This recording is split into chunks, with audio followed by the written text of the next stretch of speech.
بيقولك تايتانيك ما كانتش بتسمح بوجود ركاب مصريين. أمال مين الراجل ده يا ترى؟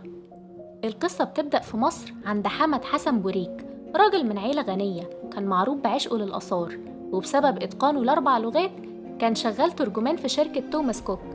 ولأنه اجتماعي ومضياف كان بيكون صداقات مع كتير من السياح، ومنهم الكابل هنري وميرا هاربر. سنة 1920 بعد ما بدأ الترويج لسفينة تايتانيك اتحمس حمد بوريك لشراء التذاكر، لكن سياسات تايتانيك كانت بتمنع وجود ركاب مصريين، ففكر حمد في طلب المساعدة من هنري وميرا هاربر. وقد كان حمد بوريك بقى المصري الوحيد على السفينة فعلا، وكان عمره وقتها 27 سنة بس. بعد اصطدام تايتانيك بالجبل الجليدي حس حمد بتوتر زي كل الركاب، وبرغم محاولة طاقم السفينة إن هم يخبوا الكارثة اللي هتحصل، إلا إن حمد ما دخلش عليه الكلام ده، وبسرعة خد آل هاربر ونطوا في مركب من مراكب الإنقاذ.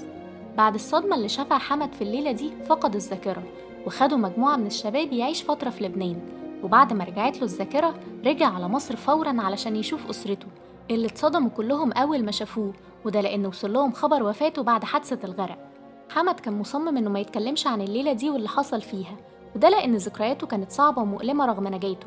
لكن بعد مدة كبيرة وبسبب إلحاح أسرته عليه بدأ حمد يحكي عن الأهوال اللي شافها، وأسرته بتقول إن رحلة تايتانيك كانت آخر رحلة له عن طريق البحر، وإنه مركبش أي سفينة تاني لحد وفاته.